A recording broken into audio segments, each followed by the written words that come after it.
ये दवाई आ जाएंगी अम्बानी के यहाँ पे। मुझे बाकी घर के ऊपर छत पे बताते हैं वो बना रखा है हेलीपैड, बाइक पे उतर जाएगी। उनने वो तो यहाँ गई तो पंडित जी आप अपनी कोशिश करो, कोशिश कर आगे प्रभु इच्छा प्रधान है। ये बात समझ गई। हाँ, शरीर की क्या गणना है? हाँ? बताओ। वह काल भूमि का दहन कर सकता है, मेरू पर्वत को विशीर्ण कर सकता है, समुद्र के जल को सुखा सकता है, तब शरीर की क्या गणना है? काल में इतनी ताकत है। मेरे पुत्र, मेरी स्त्री, मेरा धन, मेरे बांधव, ऐसी बातों का प्रलाप करने वाले मनुष्य रूपी बकरे को काल रूपी बेड़िया मार गिराता है। मेरो ही मेरो कतरे तो काल ब्याल मुखग्रास है। काल रूपी ब्याल माने होता है सर्प, है ना। काल रूपी सर्प कभी भी चांस देखता है, बोले जी मेरे मेरे में लगा हुआ, मैं अपनों काम कर लूँ, तो मेरो मेरो लगा हुआ, मेरो मेरो, वो खा लेता है ना। यह काम में समाप्त कर चुका, यह अवशिष्ट है, किया हुआ कार्य अभी कुछ बाकी है। ऐसी इच्छा करने वाले को काल अपने फंदे में कर लेता है। जो कल करना है उसको आज करे, जो साय करना है उसको प्रातः काल कर ले, क्योंकि तुमने कितना काम किया और कितना काम बाकी है इस बात का काल इंतजार नहीं करता है। ये तो आपको ही निर्णय करना पड़ेगा कि आज करना है, कल करना है, कि सवेरे करना है, कि संजय को करना है।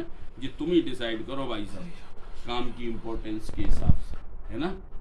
मृत्यु रूपी शत्रु को आप पर आक्रमण का वृद्धावस्था ने आकर मार्ग बतलाया। इतना जरूर है सिम्टम्स। मृत्यु रूपी शत्रु को आप पर आक्रमण का वृद्धावस्था ने आकर मार्ग बतलाया। असाध्य रोग उसके सैनिक हैं। वृद्धावस्था आ गई और क्या हो गया, रोग भी लग गया। अब क्या कर सकते हो?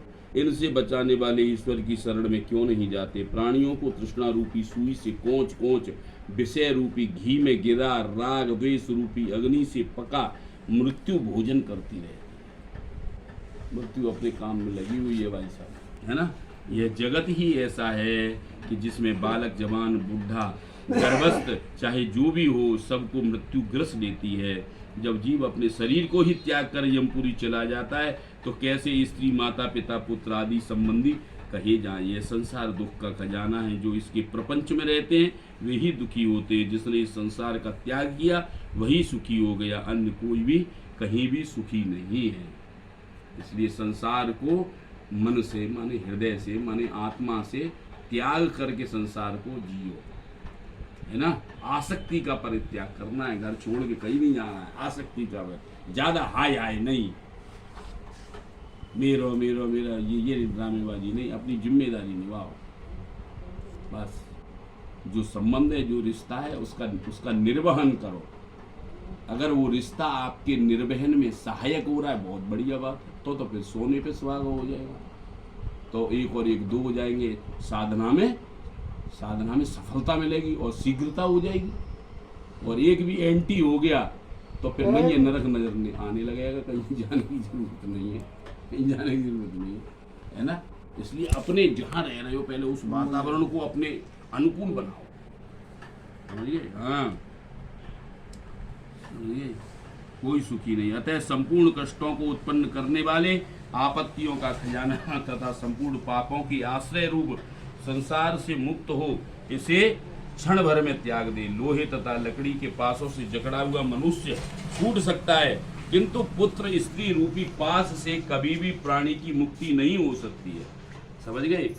हाँ, क्यों नहीं हो सकती है? क्योंकि हर रिश्ते में क्या चाहिए ना, हर रिश्ते में क्या चाहिए? हर रिश्ता क्या चाहता है? हर रिश्ता आपसे कुछ न कुछ चाहता है। सबकी अपनी अपनी अपेक्षाएं हैं। इसलिए आपको मुक्ति नहीं मिल सकती। अरे जाके ले कछू नहीं करो, अरे बाके ले कछू नहीं करो, अरे बाके ले कछू नहीं, किनके लिए क्या करोगे यार?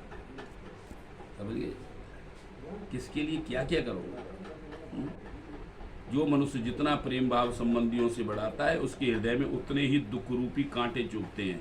हाय विषयाहार करने वाले दे स्थिति रूपी चोर मनुष्य का संपूर्ण धन लूट उनका नाश करते हैं। जिस प्रकार मांस लुब्ध मछली लोहे की कील नहीं देखती, उसी तरह आनंद लुब्ध मनुष्य यम बाधा नहीं देखता। हे गरुण, हित अनिहित, हित अहित को न जानने वाले सदा कुमारगामी तथा अपना उदर भरने वाले मनुष्य नरक में जाते हैं। आहार, निद्रा, भय, मैथुन ये तो सभी प्राणियों में एक समान है, परंतु ज्ञानी को मनुष्य कहते हैं और ज्ञानहीन को पशु ही कहा जाता है। समझ गए? खाना पीना, रोना धोना, सोना ये तो सभी संसार के प्राणी करते हैं, जिसमें भी आत्मा की सत्ता है। समझ गए? वो सब वही काम कर रहे हैं जो तुम कर रहे हो, लेकिन तुम विशेष इसलिए हो क्योंकि you are best because of having and equipped with the intellectuality and consciousness. हाँ भाई, मैंने सही कहा है कि गलत कहा है? आप इसको वो भी करेंगे, पुष्टि भी करेंगे, है ना? क्योंकि आप विशेष क्यों है? सब काम तो सभी कर रहे हैं भाई साहब, लेकिन मनुष्य श्रेष्ठ इसलिए क्योंकि मनुष्य के पास में बुद्धि और विवेक है। बुद्धि काहे से कहते हैं? बताओ, बुद्धि काहे से कहते हैं? इंटेलिजेंस हैं? सही गलत नहीं बाबू, मुझको थोड़ा प्रैक्टिकल, थोड़ा डिटेल में बताओ, बुद्धि और विवेक में फर्क क्या है? सब तुमने कहते हुए देखे होंगे तुम्हें बुद्धि नहीं है, तुम्हें विवेक नहीं। मैं कह रहा हूँ बुद्धि और विवेक दोनों अलग अलग है। अलग तो है, अलग है लगता है। बताओ कैसे दोनों के गुण धर्म विवेक- बताओ। विवेक का इस्तेमाल किया जाता है। हाँ, जैसे कोई आदमी क्या कह रहा है उसको इस्तेमाल किया। विवेक का इस्तेमाल किया। अच्छा, मतलब पहले किया जाता है कि बाद में। बाद में बुद्धि का पहले होता है। बुद्धि का बुद्धि ये है कि भारतेंद्र ने हमसे क्या कहा। हाँ, अभी विवेक हमारा ये है कि भारतेंद्र को हमको क्या जवाब देंगे। क्या चीज? देखो आकलन करता है विवेक सही गलत का। है। हाँ, ये बात सही लगी, सही और गलत का। इसी में इसका अर्थ छिपा हुआ है। बुद्धि जैसे ही कोई चीज सामने आती है, बुद्धि एक्टिवेट हो जाती है, इंटेलेक्चुअलिटी एक्टिवेट होती है, और जब एक्टिवेट होती है तो always intellectuality has two sides, two heads, head and tail, सुख और दुख, सत्य और असत्य, समृद्धि और विपन्नता। हमेशा बुद्धि एक्टिवेट होती है तो दो पक्ष लेकर के होती है। आदमी के हर एक के पास बुद्धि है, ठीक है, लेकिन कॉन्शसनेस हर एक के पास ना है। समझ गए? बुद्धि तो सबके पास है, सबको दिखत है। समझ गए? आग और पानी सबने दिखत है, सुख और दुख सबको दिखत है, सब दिखता है। तो बुद्धि के पास हमेशा दो पक्षी होती है बुद्धि। और विवेक जो होता है वो क्या होता है? वो अल्टीमेट होता है, वो नीर और क्षीर का विवेक करता है। सत्य और असत्य में से भेद करने की जो सामर्थ्य है वो कॉन्शसनेस में है, विवेक में है। समझिए? ये है बुद्धि और विवेक में फर्क, है ना? कॉन्शसनेस माने जो नीर और क्षीर का, दूध में से पानी अलग कर दे, वो है विवेक। वो भी चीज बताओ भगवान ने मनुष्य को दे दी है। समझिए?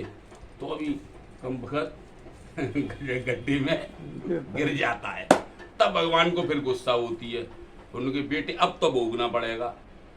इसीलिए अब लोग जो कहते हैं कि क्यों भोगना पड़ता है, भोगना इसके लिए पड़ता है, सुपर पावर तुमको दे दी हमने और तुमने उसका मिसयूज किया, यूज ही नहीं किया। यूज ही नहीं किया, उसको अच्छे ढंग से यूटिलाइज नहीं किया। सोशल वेलफेयर तो बात की बात है यार, अपना ही कर लो। सोल वेलफेयर नहीं किया तुमने, अपनी आत्मा का कल्याण नहीं कर पाए तुम। ऐसा क्या इंटरेस्टिंग बात है ना, है ना?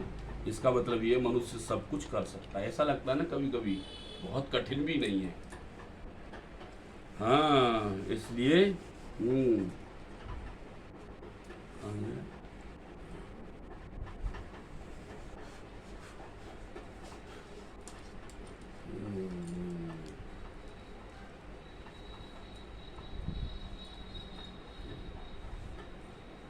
अतः संपूर्ण कष्टों को उत्पन्न करने वाली आपत्तियों को खजाना।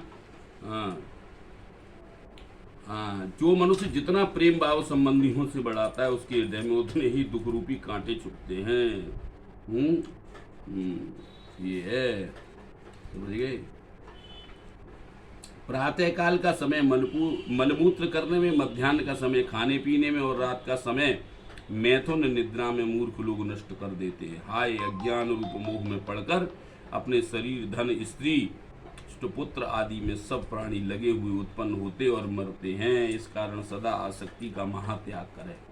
आसक्ति का, यदि सब आसक्ति न छूट सके तो संत महापुरुषों के साथ संगति करने से संसार रूपी रोग की औषधि मिलती है। अगर आसक्ति का परित्याग न हो तो इधर तो कोशिश करता रहे घर में अपनी एकांत में, और उधर थोड़ा सा क्या करे, अपनी सोसाइटी चेंज करके अच्छे लोगों के पास सत्संग भी करता रहे। तो वहाँ जो प्रॉब्लम्स आ रही है ना इंटरनल हैं, लोनलीनेस में हैं, जहाँ परेशानी हो रही है, दुविधाएं हो रही हैं, डाउट्स आ रहे हैं, तो उनका उस सत्संग में जा करके अच्छे सुपात्र लोगों के पास जा करके उनका अपने आप निर्णय होता रहेगा। सत्संग और ज्ञान ये दो निर्मल नेत्र हैं। जिस मनुष्य के पास ये दो नहीं है वह अंधा है, वह क्यों नहीं कुरास्ते में जाएगा। जो मनुष्य वर्ण और आश्रमों के आचार में निरत है, परंतु अब देखो, अब हो गया खंडन चालू हो गया। देखो, जो मनुष्य वर्ण और आश्रमों के आचार में निरत है परंतु मोक्ष धर्म को नहीं जानते, वे दम्भी हैं और व्यर्थ नष्ट हो जाते हैं। एक और पहले वर्ण व्यवस्था का खंडन हो गया, माने जो अपने आप को यही समझ रहे हैं, हम ब्राह्मण हैं, हम क्षत्रिय, हम वैश्य हैं, और अपने स्वजातीय धर्म के पालन में लगे हुए हैं, समझ गए, लेकिन मोक्ष के लिए प्रयास नहीं कर रहे। तो इसका मतलब ये है, इस अध्याय में यानी भगवान की दृष्टि में मोक्ष जो है वो सर्वश्रेष्ठ है। मेरे कहने का मतलब ये है, मैं ये समझाना चाहता हूं कि भगवान जो समझाना चाह रहे हैं वो ये मोक्ष, ये वर्ण व्यवस्था, ये धर्म, कर्म, अनुष्ठान, पांडित्य, इन सब से परे की चीज है। सब खंडन आएगा। देखो चालू हो गया।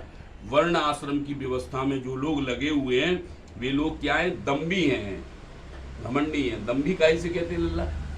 कोई वर्ड ऐसा होता है ना, हिंदी होती है लेकिन हम उसका अर्थ नहीं समझ पाते, बोल तो देते हैं। अहंकारी कोई बोलते हैं दम्भी। हाँ, हटी अहंकारी। हटी अहंकारी, दम्भी में थोड़ा लिटिल डिफरेंट।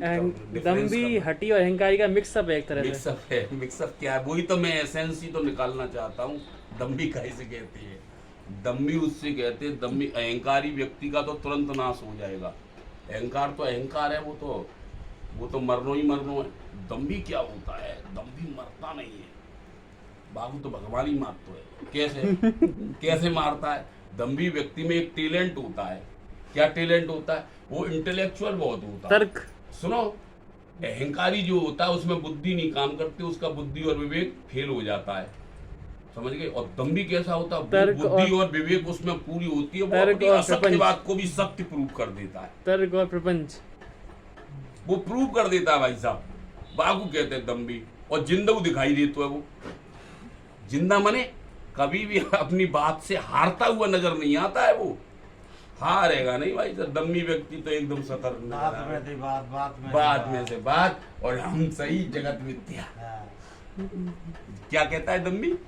हम सही जगत मिथ्या, हम सुपर पावर है। तुम एक बताओगे तो मैं जैसे बता दूं। ऐसे लक्षण काय में दिख रहे, जा टाइम मोदी में दिख रहे है भाई साहब। बात काटी सावन का अंधा हो गया।